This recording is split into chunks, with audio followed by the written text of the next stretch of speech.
Nokia raised from the dead under the new owner HMD Global in 2017 with a handful of Android-powered smartphones.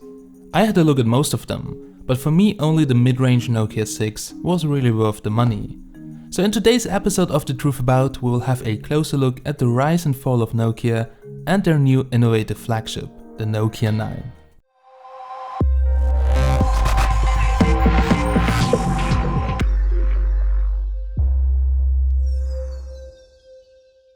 With a flawless idea, the giant mobile phone pioneer cornered the market. But ignoring the touchscreen, things quickly went south. Nokia didn't always do telecommunications and electronics. It started off in 1865 as a pulp mill before getting into rubber. It made flexible cables and the company was really good at adapting to change. In the 20th century, Nokia expanded into phones and became the global market leader. It invented something that cost a little over 100 euros and everyone in the world wanted or needed, and every few years could be convinced to buy a new version of it. As a business idea, it was pretty much the best one ever. Nokia is and was more than just a telecommunications company in Finland. Its annual budget was larger than the government's. It was a part of the country, certainly a source of national pride. Then the smartphone was born and Steve Jobs presented the first iPhone. No buttons on his phone, just a screen that you touch and swipe. And not just a phone, but everything, your life in your hands.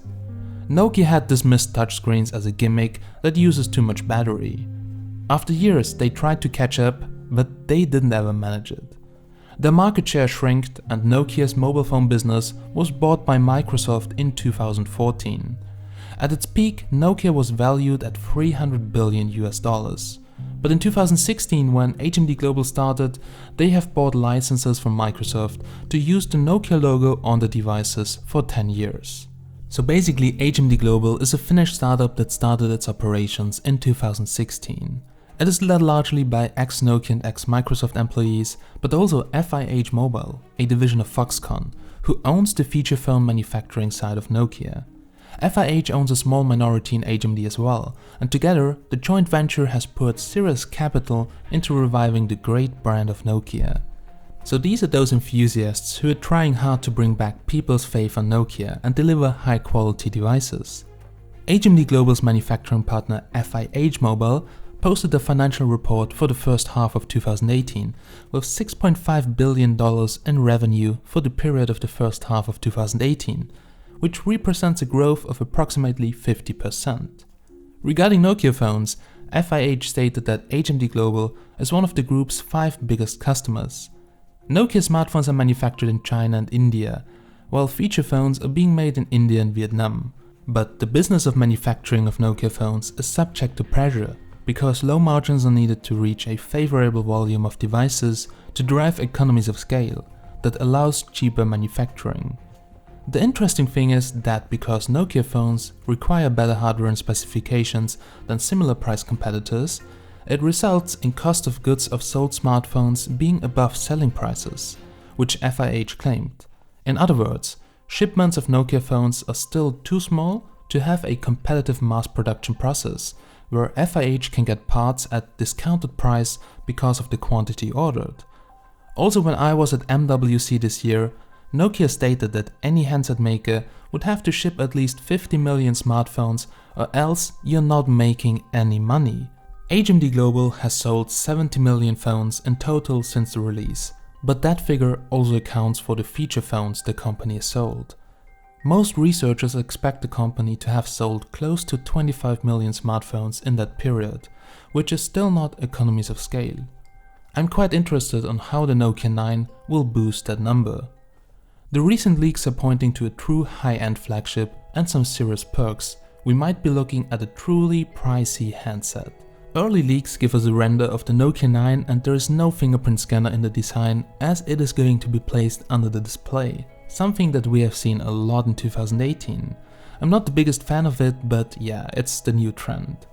One of the most important things we see is an image of the front design, showing off that 5.99-inch 2K display with no notch, but slightly larger top and bottom bezels than some rivals. It's not quite edge to edge, but it looks like a good quality design. Firstly, the Nokia 9 is powered by the Qualcomm Snapdragon 845. This was the flagship platform of 2018, powering many phones. But there is now the Snapdragon 855, likely to be the leading platform of 2019. The highlight will be the 5-camera setup on the rear of this phone. It's been the subject of most of the leaks, being the most distinctive thing about the design. The video leak suggests that it is including 5 lenses, and these are Zeiss lenses, and it will offer 10 times the light capture. Probably Nokia will attempt some sort of auto bracketing, similar to Huawei's night mode, taking photos at different exposures and combining them for a better low light and HDR photo, because this feature is really so trending. At the moment it's not clear if there will be a zoom lens or a wide-angle lens, and the focus of Nokia's messaging is more detail, more texture and the ability to refocus post-shooting. There is no word at present what the price might be, but this is clearly a flagship grade handset. The Nokia 8 launched at €699 and I suspect the Nokia 9 will go higher, perhaps $799. There's a lot of competition in this space. However, surprising will be the key. So let's hope that Nokia is able to reach economies of scale and come back to the top. I would really love to see it.